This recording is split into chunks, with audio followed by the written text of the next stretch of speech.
50 years ago, January 9th, I escorted Charlene Hunter through the mobs at the University of Georgia. She was then Charlene Hunter, now she's Charlene Hunter Gall.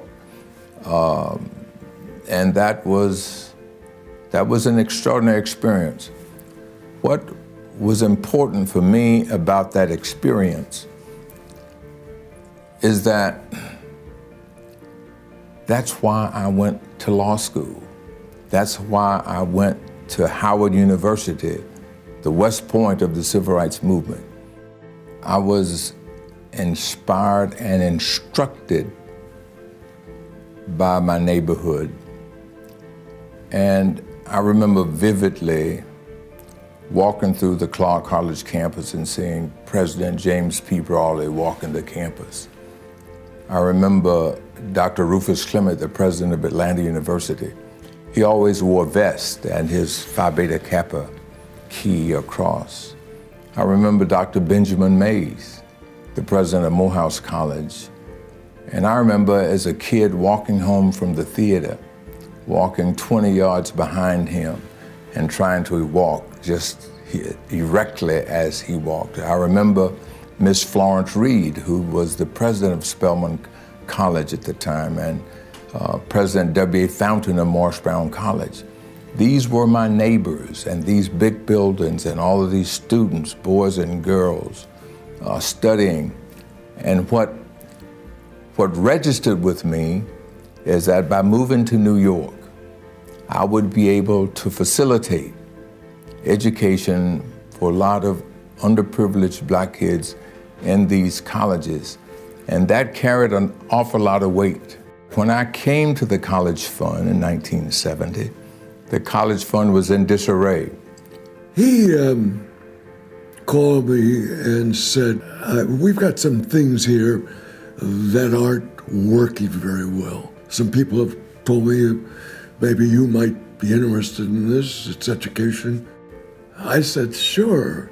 I did appreciate the value of advertising and what it could do to bring the issue of black colleges in the UNCF to the attention of the American people. We did the work and got to a mind as a terrible thing to waste. Everybody was taken by this line.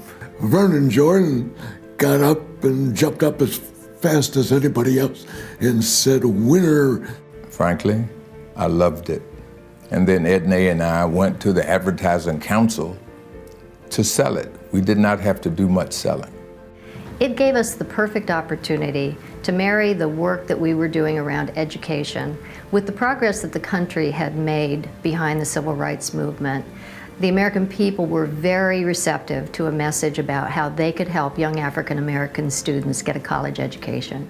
The line, "A mind is a terrible thing to waste," was the tagline, the final voiceover at the end of a story that was being told.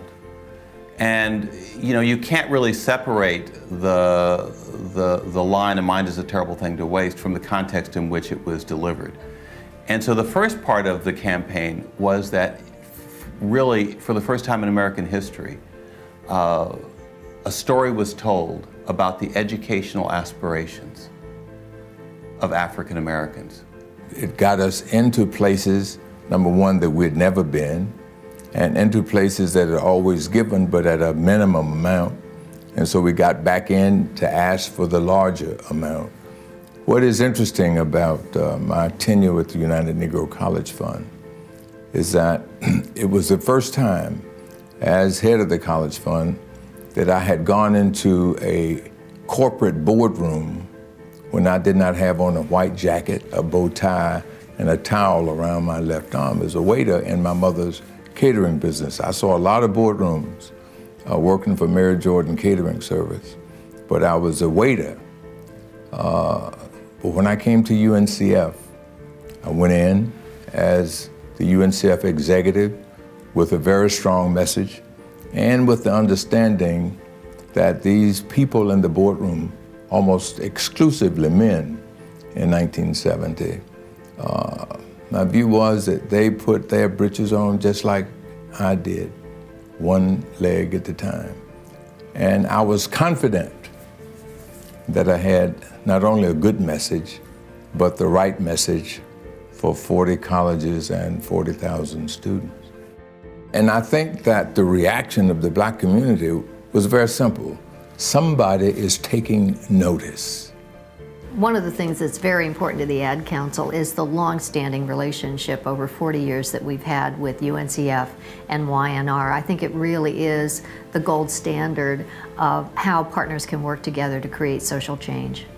It's quite an extraordinary achievement, and the nice thing is the relationship that we have goes beyond any professional basis. We have people who've worked on this account for many years, and it's the most important social cause that we dedicate our resources to within the company globally. Maybe almost the best thing was meeting Vernon Short.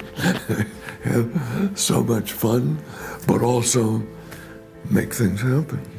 We developed a lasting friendship, and that means an awful lot to me. My successors, Arthur Fletcher, Christopher Edley, Congressman Bill Gregg, and now Michael Lomax, have carried it on in a bigger and better way. Over the last 40 years, we've become the nation's largest scholarship provider.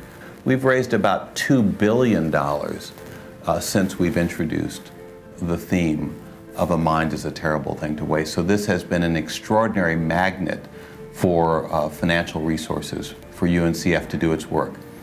This year, we'll award well over 10,000 scholarships to students attending not only our 39 private historically Black colleges, but another 900 colleges and universities across this country, to African American, Latino, Native American, and Asian Pacific Islander kids of color who come from low-income families and are most often the first in their families ever to go to college.